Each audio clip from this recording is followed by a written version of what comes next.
우리 옆에 분하고 이렇게 인사하시기 바랍니다. 사랑합니다. 축복합니다. 사랑합니다. 축복합니다.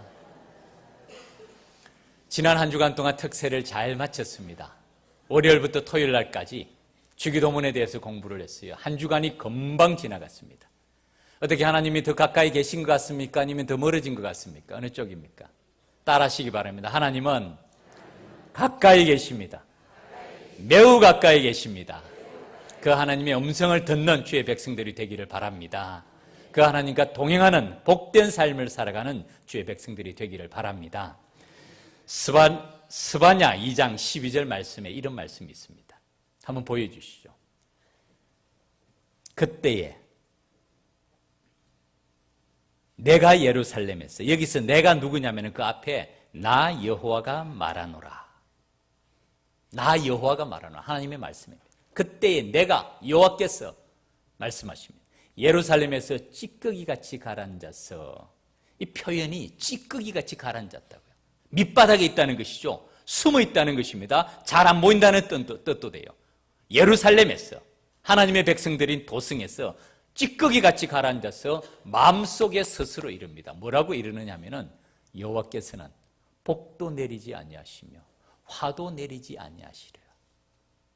여호와께서는 복도 내리지 아니하시며 화도 내리지 아니하시던다.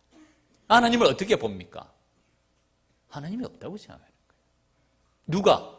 예루살렘에 있는 백성들이, 하나님의 백성들이 찌꺼기같이 가라앉았어. 깊은 곳에서 숨어 있으면서 보이지 아니하는 곳에서 그 마음속에 이르기를 여호와께서는 복도 내리지 아니하시고 화도 내리지 아니하시리라. 하나님에 대해서 완전히 잘못하는 사람들, 하나님에 대해서 완전히 잘못하는 사람, 그 사람들에게 하나님께서는 하는 자들을 등불로 두루 찾아 벌하리라. 엄하신 분, 하나님이 어떤 분이십니까? 복도 내리지 아니하시고 화도 내리지 아니하시는가, 아니면 우리에게 복도 내리시고 화도 내리시는 분인가? 하나님이 어떤 분인가를 잘 알아라는 말씀이에요. 이스라엘 백성들에게 주신 말씀이죠. 만복에 거는 하나님, 온 백성 찬송드리고 저천사여 찬송하세, 찬송 성부 성자 성령. 우리 믿음입니다. 하나님은 어떤 분인가? 주기도문 특세 기간 가운데 생각해 본 말씀이에요. 예수님께서 이 주기도문을 왜 가르쳐 주셨을까요? 사실은 제자들이 먼저 요청합니다. 예수님, 우리에게 기도를 좀 가르쳐 주세요. 왜냐하면 요한의 제자들은 자기들의 기도문을 가지고 있었어요. 예수님 이전에 요한이 6개월 먼저 태어나지 않습니까? 그리고 요한은 광야에서 위대한 선지자로 살아요.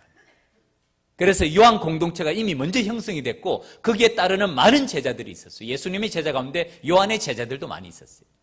그 요한은 제자들에게 따로 기도를 가르쳐 줬어요. 그랬더니 예수님의 제자들도 예수님께 요한이 자기 제자들에게 기도를 가르쳐 준 것 같이 우리에게도 기도를 가르쳐 주세요.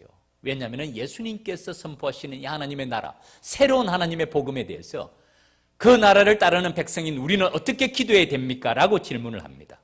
그 당시에 유대인들에게는 두 가지 전통적인 기도가 있었습니다. 첫 번째는 카디시라는 기도문이에요.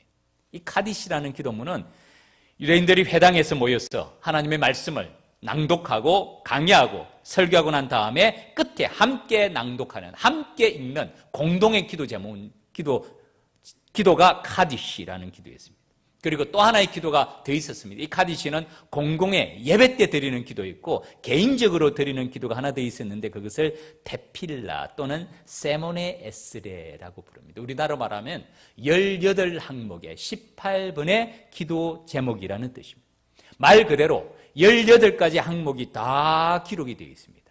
그것을 하루에 유대인들은 3번씩 아침, 점심, 저녁에 꼭꼭 기도를 드렸어요. 그 기도문을 가지고 18가지 항목을 읽으면서 기도를 드렸던 것이죠.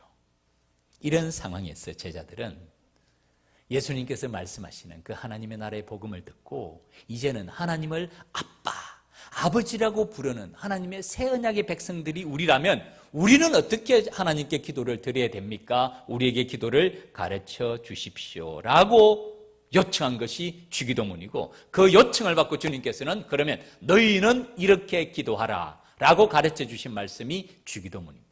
이 주기도문은 하나님께서 우리에게 하시는 말씀의 통로를 말씀합니다. 왜냐하면 예수님이 가르쳐 주셨잖아요. 이렇게 기도하라. 하나님이 우리에게 말씀하시는 통로고, 또 하나는 우리가 하나님께 기도를 올려드리는 통로입니다. 이 두 가지가 만나는 것이 주기도문이에요. 얼마나 중요한지 모릅니다. 그래서 루마니아의 순교자라고 부르던 범브란트 목사님이 15년간 루마니아가 공산화되고 난 다음에 감옥에 갇혀 있었어요. 그리고 그 초기 3년간은 지하 감옥에서 햇볕도 한 점도 들어오지 않은 곳이었어요. 더러운 감자 껍질로 만든 수프, 죽이죠, 죽. 그걸로 간신히 연명하도록 하루에 한 번 정도 빵을 줬는데, 그 수프에는, 그 죽에는 뭘 탔냐면, 이 공산주의자들이 얼마나 악랄하냐면 마약을 섞었어요. 왜냐하면 이 범브란트 목사님의 정신세계와 영적인 세계를 완전히 파멸하고자 마약을 섞어서 준 거예요.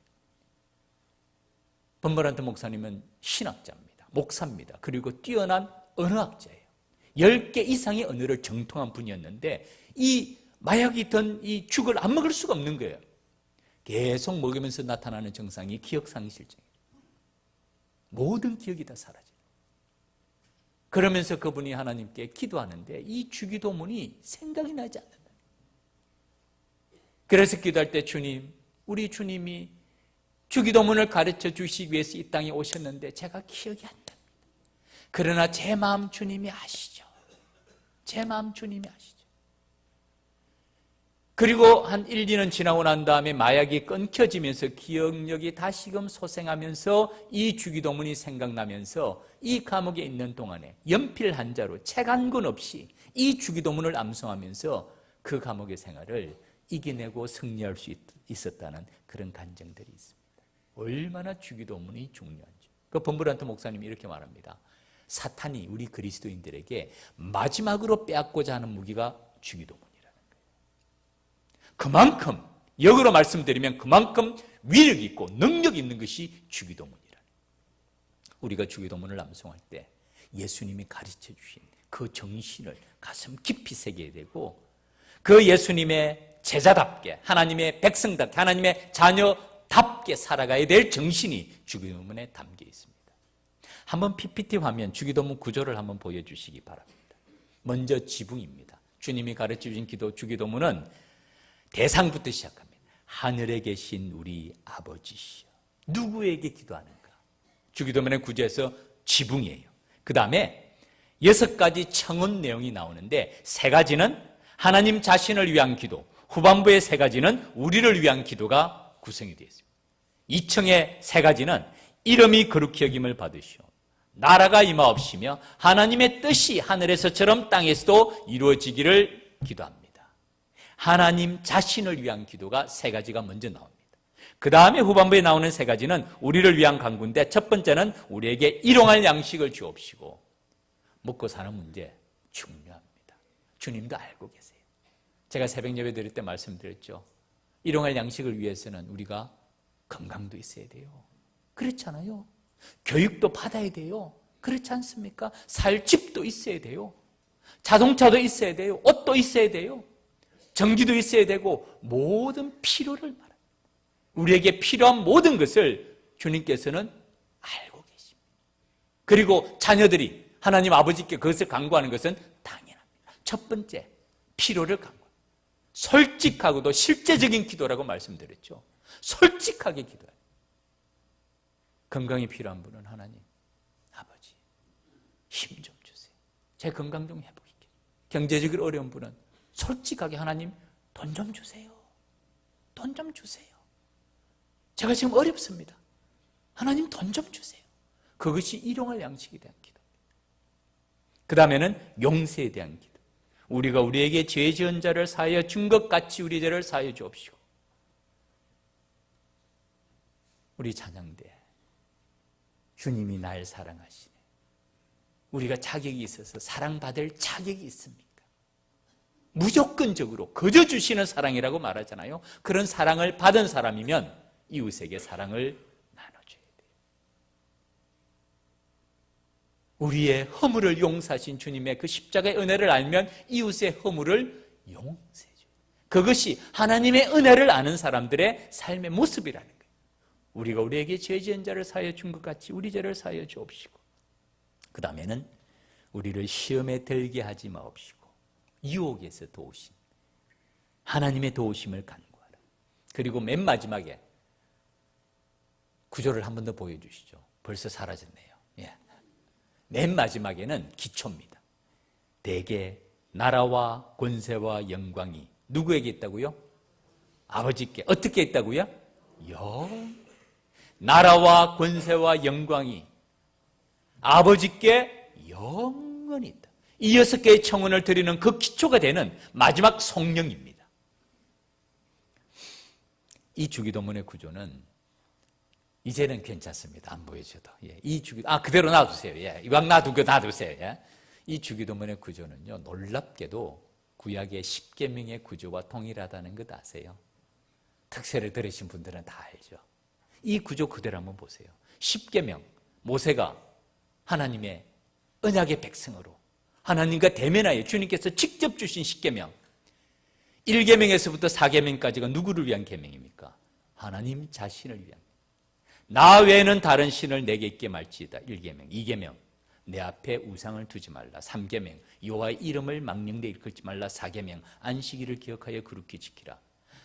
돌판 한쪽에 새겨진 말씀, 언약궤 한쪽, 하나님 자신을 위한 기도, 10계명이죠. 그 다음에 5계명에서부터 10계명까지는 우리를 위한 기도. 내 부모를 공경하라, 살인하지 말라, 간음하지 말라, 도적질하지 말라, 내 이웃을 해하려고 거짓 증거하지 말라, 내 이웃의 집을 탐내지 말라. 6가지 계명은 우리를 위한 것. 10계명의 구조와 똑같습니다. 무슨 뜻일까요? 구약에서는 10계명을 통해서 하나님의 언약의 백성이 됩니다. 할례를 받음으로 이제는 신약에서는 예수 그리스도께서 하나님의 백성의 삶에서는 주님께서 가르쳐 주신 주기도문을 통해서 하나님의 백성이 됨을 말씀해 주고 있습니다. 그러기에 이 주기도문은 능력입니다. 힘입니다. 사탄이 그리스도인들에게 빼앗고자 하는 마지막 무기가 주기도문이라는 거예요. 그것이 범브란트 목사님의 경험을 통해서도 이미 드러난 말씀입니다. 남미의 한 교회의 벽에 이런 글이 새겨져 있습니다. 이 글은 우리가 주기도문을 암송할 때, 주기도문을 기도할 때 멍하니 기도하지 말라는 거예요. 아무 생각 없이 기도하지 말라는 거예요. 사실은 우리가 주기도문을 생각보다 자주 암송합니다. 그런데 간혹 생각 없이 암송할 때가 있어요. 그러면 주문이 돼요. 우리 교육자들이 주일날 아침에 8시가 좀 지나면 교육제실에서 항상 먼저 기도회를 합니다. 마칠 때는 주기도문으로 마치. 그러나 그때마다 주기도문을 암송할 때마다 이 사역 위에, 이 교회 위에, 우리가 섬기는 이 모든 부스 위에 하나님의 나라가 임하도록 그 정신을 가지고 기도해야 됩니다. 이 남미의 교회에 새겨진 벽에서는 이 문제를 제기합니다. 우리가 이 주기도문을 어떤 자세로 암송하는가? 하늘에 계신 우리 아버지의 이 말씀을 이렇게 설명합니다. 하늘에 계신 이라고 말하지 말라. 하늘을 주목하면서 살아가는 것이 아니라 세상 일에만 빠져 살고 있지 않는가? 자성의 목소리예요. 우리라고 하지 말라. 우리가 아니라 너 혼자만 생각하면서 살아가고 있지 않는가? 아버지라고 하지 말라. 자녀다운 삶의 모습, 아들과 딸로서의 삶의 모습도 살지 않으면서 이름이 그렇게 여김을 받으시오며 라고 말하지 말라. 하나님의 이름이 아니라 자기 이름을 빛내기 위해서 안간힘을 쓰면서 하나님의 나라가 임하시오며 라고 하지 말라. 하나님의 나라가 아니라 물질 만능의 나라를 원하면서 아버지의 뜻이 하늘에서처럼 땅에서도 이루어지이다 라고 말하지 말라. 아버지의 뜻이 아니라 내 뜻대로 되기를 원하면서 우리에게 일용할 양식을 주시고 라고 하지 말라. 일용할 양식이 아니라 죽을 때까지 양식을 쌓아놓고 살기를 원하면서 우리가 우리에게 우리의 죄를 용서한 것 같이 우리 죄를 사하여 주옵시고 라고 하지 말라. 아직도 누구에게 용서하지 않으면서 마음을 품고 있으면서 시험에 들게 하지 마옵시고 라고 하지 말라. 죄 지을 기회를 찾아다니고 있으면서 다만 악에서 구합시옵소서 라고 하지 말라. 악을 보고도 아무런 양심의 소리를 듣지 않으면서. 사랑하는 믿음의 가족 여러분, 우리는 주기도문을 어떤 자세로 드리시나요? 주기도문을 암송할 때마다, 기도할 때마다 주님이 가르쳐 주신 기도입니다. 너희는 이렇게 기도하라. 이 가운데 하나님의 나라, 하나님의 자녀들이 살아가야 될 길, 하나님의 아들, 딸로서의 삶의 모습을 보여주는데 우리는 날마다 이 기도를 드리면서 그 정신을 얼마나 우리의 가슴 속에 새기고 있는가 하는 점을 묻고 있습니다. 사탄이 빼앗고자 하는 마지막 무기가 주님이 가르쳐 주신 기도라는 것이에요. 이 기도를 드릴 때마다 주님이 가르쳐 주신 기도예요. 하나님이 너희는 이렇게 기도하라고 직접 가르쳐 주신 기도고 그 기도에 합당한 자녀로서 아들과 딸로서의 삶을 살아가라는 말씀입니다. 한 자료를 소개해 드릴게요. 2세기 말, 그러니까 AD 2세기, 3세기 초에 기독교 우리 초대교회에 전해졌던 한 책이 사도들의 전성, Apostolic Tradition이라는 AD 215년의 책이 있습니다. 사도들의 전성을 기록한 것인데 그 사도들의 전성에서는 초대교회, 지극히 초대교회죠. AD 215년이니까요. 당시 그리스도인들에게 뭐라고 말하냐면은 여러분들은, 예수를 믿는 그리스도인 여러분들은 제3시, 제6시, 제9시에 이 주기도문을 가지고 기도하십시오. 아까 말씀드렸죠. 테필라, 에스라 세문에처럼, 세문의 에스라처럼 18번의 기도를 하루에 유대인들이 3번씩 기도하는 것처럼 초대교회 성도들은 그리스도를 믿는 초대교회 성도들에게 주기도문을 가지고 하루에 3번 제3시, 제6시, 제9시에 기도하라고 가르치고 있습니다. 유대인의 시간이 3시, 6시, 9시면 오늘 우리 시간으로 말하면 아침 9시, 낮 12시, 오후 3시가 됩니다. 왜 이 시간에 기도하라 그럴까요? 아침 9시에 무슨 일이 있었습니까? 성금요일 오전 9시에 그 시간은 예수님께서 골고다 언덕에서 십자가에 못 박히신 시간이 아침 9시입니다.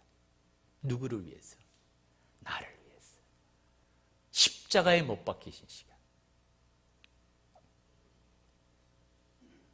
십자가의 길을 걸어 올라가십니다. 그리고 그 꼭대기에서 완전히 탈진하신 가운데서 십자가에 달리신 시간이 오전 9시입니다. 12시 정오 어떤 시간일까요? 성경에 보면 정오가 되어서 가장 밝을 그때가 해가 빛을 입고 캄캄한 어둠이 임한 시간이 정오입니다. 그때 예수님께서 십자가에서 뭐라고 말씀하십니까? 엘리 엘리 라마 사박다니, 나의 하나님 나의 하나님 어찌하여 나를 버리시나이까. 하나님과 단절되는 시간, 육체적으로 정신적으로 영적으로 가장 큰 고통을 느끼신 그 시간이 정오 12시 시간입니다. 오후 3시 어떤 시간입니까? 주님께서 십자가에서 운명하신 시간, 운명하신 시간. 로마 군인이 창으로 주님의 옆구리를 찌릅니다. 물과 피가 흘러나온 시간, 완전히 죽으신 시간. 십자가의 은혜를 아는 사람은 그 십자가의 시간을 오전 9시, 정오, 오후 3시 우리 주님의 십자가를 생각하면서 이 주기도문, 너희는 이렇게 기도하라. 주님이 가르쳐 주신 기도. 범브란트 목사님은 예수님께서 이 땅에 오신 목적이 이 주기도문을 가르쳐 주시기 위해서 왔다고 말씀하실 만큼 이 가운데는 하나님 나라의 정신이 새겨져 있는 말씀이죠. 오늘은 마지막 부분, 결론 부분, 성령, 영광송이라고 부르는 주기도문의 맨 아래 나라와 권세와 영광이 아버지께 영원히 있사옵나이다. 이 말씀에 대해서 생각해 보고자 합니다. 오늘 마태복음의 이 본문을 보면 이 말씀이 괄호 속에 들어가 있어요. 그리고 그 괄호 옆에 번호가 몇 번이 새겨져 있죠? 한번 보시기 바랍니다. 몇 번이죠? 3번? 4번? 2번? 번호 없으세요? 나라와 권세와 영광이 아버지께 영원히 있사옵나이다. 아멘을 가로 속에 해놓고 그 앞에 작은 번호가 있죠. 몇 번입니까? 4번이세요? 성경의 버전이 다를 수가 있겠네요. 저는 2번입니다. 2번을 보면 그 각 주에 2번이 기록이 되어 있습니다. 2번 밑에 보십시오. 고대 사본에 이 괄호 내 구절이 없음이라고 되어 있습니다. 2번. 이 풋노트 같은 거죠. 고대 사본에는 이 괄호 내 구절이 없다는 말씀이에요. 주기도문이 원래 기록된 사본들이 바티칸 사본, 알렉산드리아 사본들이 있습니다. 그런데 거기에는 이 본문이 없다는 것이에요. 그러면 어디에 이 본문이 있을까요? AD 1세기경 디다케 12사도의 교훈집이라는 책에 이 본문이 기록이 되어 있습니다. 그런데 성경은 그것을 구분해 놓습니다. 원래 사본에는 이것이 없다는 것은 없으면 없는 거예요. 그래서 괄호 안에 넣어 놓습니다. 이것이 성경입니다. 성경은 각색하거나 변경하거나 첨삭하지 않습니다. 아무리 이해가 안 되더라도 있는 그대로 기록해 놓습니다. 그것이 하나님의 지혜이기 때문에. 그 시대는 이해가 안 되지만은 하나님의 지혜는 측량할 수 없습니다. 그것을 인간의 지혜로 바꾸면 큰일 납니다. 그것이 하나님의 말씀이에요. 그것이 하나님의 지혜예요. 그런데 AD 1세기 디다케 12사도의 교훈집에는 이런 말씀이 기록되어 있습니다. 여러분들은 그 내용 그대로입니다. 위선자들과 같이 기도해서는 안 됩니다. 여기서 위선자들은 유대인들을 말합니다. 대신에 여러분들은 주님이 그의 복음서에서 명령하신 대로 이렇게 기도하십시오라고 말하면서 이 기도문이 그대로 나오고, 그리고 이 마지막 성령 부분도 디다케에 포함이 되어 있습니다.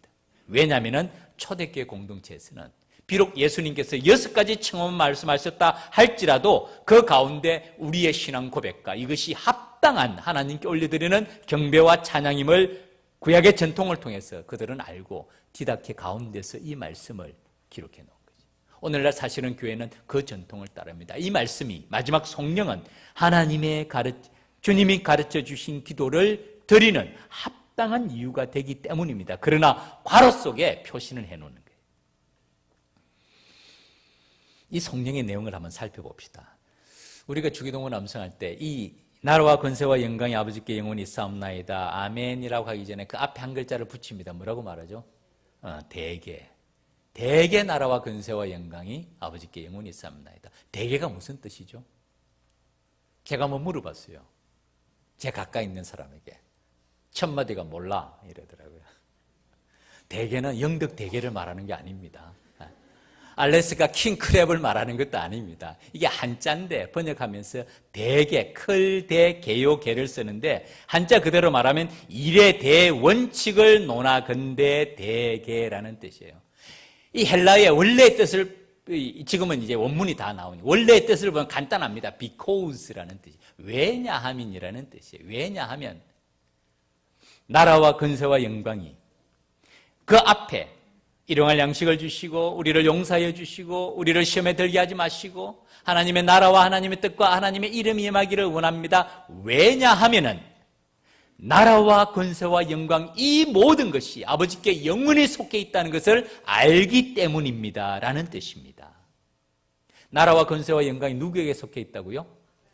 하나님 아버지께 속해 있다고 그러죠. 그런데 엉뚱한 사람이 자기에게 속해 있다고 그래요. 누군 줄 아세요? 그게 사탄입니다. 증거를 보여드릴까요? 누가복음 4장 5절부터 8절까지 말씀 한번 보여주시죠.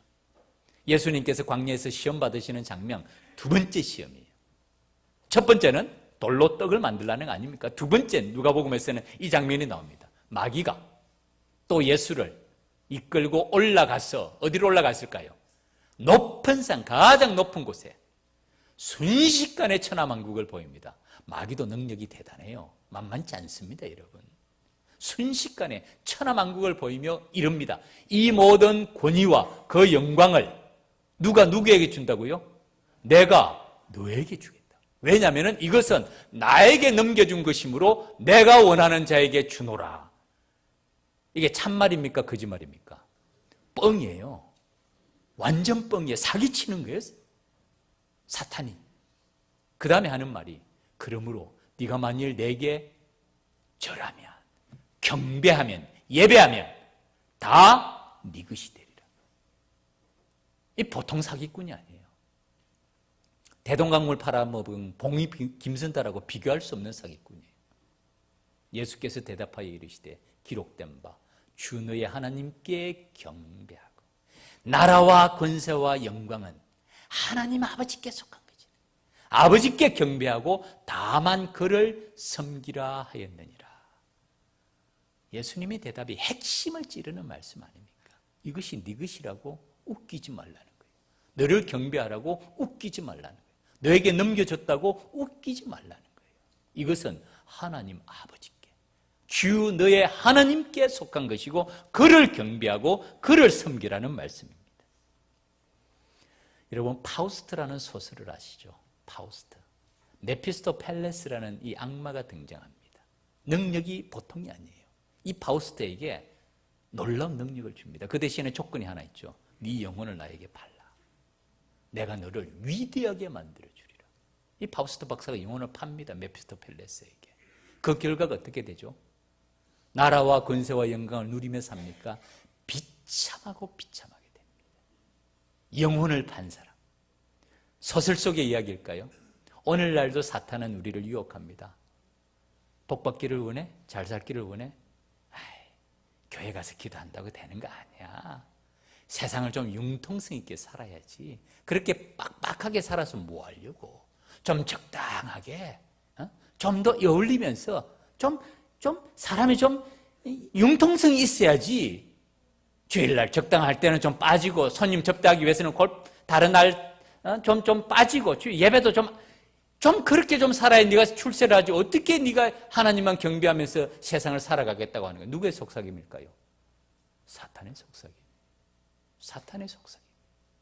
그렇게 살아가면 내가 너에게 나라와 권세와 영광을 주겠다. 새빨간 거짓말입니다. 사탄 자체가 속이는 거예요. 그 결과가 어떻게 되는지는 파우스트 소설에 보여줍니다. 고통 그 자체입니다. 그러면 나라와 권세와 영광이 누구에게 속하여 있습니까? 하나님께 속하여 있죠. 사도 바울은 에베소서 1장 20절 23절에서 이렇게 말씀합니다. 한번 보시죠. 에베소서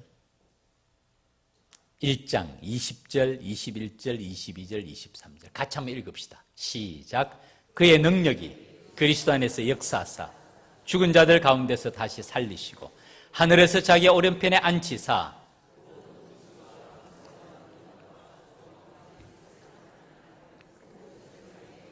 모든 이름 위에 뛰어나게 하시고 또 만물을 그의 발 아래에 복종하게 하시고 그를 만물 위에 교회의 머리로 삼으셨느니라. 교회는 그의 몸이니 만물 안에서 만물을 충만하게 하시는 이의 충만함이니라. 아멘. 이게 성령입니다. 놀라운 성령이에요. 그의 능력이, 하나님의 능력이 어디서 역사하신다고요? 그리스도 안에서 역사하십니다. 그럴 때 어떤 역사가 나타납니까? 죽음을 이기는 부활의 역사입니다. 죽은 자들 가운데서 다시 살리시고 영원한 천국, 하늘나라를 소망하게 합니다. 하늘에서 자기의 오른편에 앉히사 그 다음에 나라와 권세와 영광을 여기서는 모든 통치와 권세와 능력과 주관과 훨씬 많죠. 그 다음에 이것이 이 세상뿐 아니라 오는 세상에 일컫는 모든 이름 위에 뛰어나게 하시고 이게 진짜 권세예요. 이게 진짜 능력이에요. 이게 진짜 영원한 것이고 이게 진짜입니다. 세상에 있는 것 가짜예요. 허상이에요.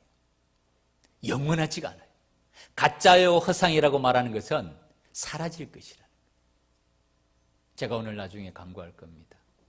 우리 윤덕현 장로님 오늘 새벽에 하나님의 부르심을 받으셨어요. 1시 반에 제가 금요일 날 우리 특세를 마치고 일산에 있는 요양병원에 방문을 했습니다. 위독하시더라고요. 아드님을 만나고 우리 장로님 사실 여러분 마지막까지 청각이 살아있다고 말합니다. 마지막까지 청각이 살아있다고. 눈은 감고 계시지만 같이 기도드리고 주님을 만날 준비하고 주님께서 동행하여 주심으로 그만 평안을 다해 주시도록 기도하고 돌아왔는데 금요일 날 만나고 토요일 지나고 오늘 새벽에 주님의 부르심을 받았다는 연락을 받았습니다. 우리 삶의 걸음에 끝이 있습니다. 우리가 눈에 보이는 것 가지고 있는 것 영원할까요? 금쪽같이 여기는 우리 자녀들 너무 귀해서 내가 죽을 때 데리고 갈까요? 큰일 납니다. 아무것도 가지고 가지 못해요. 눈에 보이는 것 영원하지가 않아요. 보이는 것은 잠깐요. 보이지 아니하는 것은 영원함이라는 진리가 언제 드러날까요? 이 땅을 떠나는 순간. 이 땅을 떠날 때 우리는 너무 분명히 알게 돼요. 비록 이 땅에 있을 때 우리의 일용할 양식 필요는 주님이 아십니다. 그러나 그것이 영원한 것은 아니에요. 모든 통치와 권세와 능력과 주관과 이 세상뿐 아니라 오는 세상에 일컫는 모든 이름 위에 뛰어나게 하시고, 이게 진짜인 거예요. 이게 진짜. 이 땅을 살아가면서 우리에게 필요한 것들 있어야 됨을 주님이 아십니다. 말씀드린 대로 일용할 양식을 위해서 건강도 있어야 되고, 교육도 받아야 되고, 집도 있어야 되고, 자동차도 있어야 되고, 전기, 수도, 전화 다 있어야 되는 거예요. 일용할 양식 주님이 아세요. 그러나 이것이 이 세상뿐 아니라 오는 세상에까지 이어지는 것은 아니라는 거예요. 또 만물을 그의 발 아래에 복종하게 하시고, 만물을 그 아래에 복종하게. 그 권세가 어떤 권세입니까? 그를 만물 위에 교회의 머리로 삼으셨나요? 교회. 여러분, 교회가 어떤 공동체입니까? 교회가 어떤 곳이에요? 우리가 교회에서 어떻게 말하고 행동해야 됩니까? 교회는 그의 몸이니 만물 안에서 만물을 충만케 하시는 이의 충만합니다. 충만합니다. 교회는 그의 몸이니 그를 만물 위에 교회의 머리로 삼으셨다. 삶과 말과 행동을 조심해야 돼요. 참 조심해야 돼요. 하나님 아버지 앞에서. 이것이 참된 권세입니다. 이 모든 것이 하나님 아버지께 속해 있다고 성경은 분명히 말하고 있습니다. 그러면 언제까지 이것이 속해 있을까요? 영원히. 나라와 권세와 영광이 아버지께 영원히 있어. 잠깐이 아니라는 거예요. 사라질 것이 아니라는 거예요. 이것은 영원히 있다는 말씀입니다. 요한일서 2장 15절 17절 말씀 자막을 보여주시기 바랍니다. 우리가 아시죠? 이 세상이나 세상에 있는 것들을 사랑하지 말라. 필요하다는 거예요. 그러나 사랑하지는 말라. 마음을 뺏기지 말라. 누구든지 세상을 사랑하면 아버지의 사랑이 그 안에 있지 아니하니. 왜냐하면 이는 세상에 있는 모든 것이 육신의 정욕, 안목의 정욕, 이생의 자랑이니 아버지께로부터 온 것이 아니요 세상으로부터 온 것이라. 영원하지 않다는 것이죠. 세상으로부터 온 것은 영원하지 않습니다. 그 다음에 이 세상도 그 정욕도 지나간다. 오직 하나님의 뜻을 행하는 자는 영원히 가는, 나그네와 행인과 같은 이 땅의 삶의 걸음이 끝나고 영원한 삶을 살아갈 때, 그때 하나님의 뜻을 행하는 자가 영원히 간다는 말씀입니다. 이것이 우리의 믿음의 걸음입니다. 사도 바울은 고린도서 4장 18절에서 역설의 진리를 말합니다. 우리가 주목하는 것은, 우리가 중요시하는 것은 보이는 것이 아니요 보이지 않는 것이라. 역설의 진리죠. 살아가면서는 보이는 게 중요해요. 은행의 통장의 잔고가 보이지 않으면 어떻게 됩니까? 큰일 나요. 날마다 보여야 돼요. 그렇잖아요. 집이 보여야 됩니다. 안 보이면 집입니까? 옷을 입는데 옷이 보여야죠. 보이지 않는 옷을 입고 다닙니까? 그렇지는 않잖아요. 세상의 모든 것이 보여야 진짜고 안 보이는 건 가짜입니다. 헛상이라고 말하죠. 그런데 사도 바울은 역설의 진리를 말합니다. 우리에게 중요한 것은 보이는 것이 아니요 보이지 않는 것이라고. 왜냐하면 보이는 것은 잠깐이에요. 필요 없다는 말은 아니에요. 잠깐이라는 거예요. 영원하지 않다는 것 아닙니까? 그런데 보이지 않는 것, 하나님의 뜻을 행하는 것, 하나님의 이름을 위하는 것, 그의 나라를 위한 보이지 아니하는 것은 어떻다고요? 잠깐이 아니라 영원.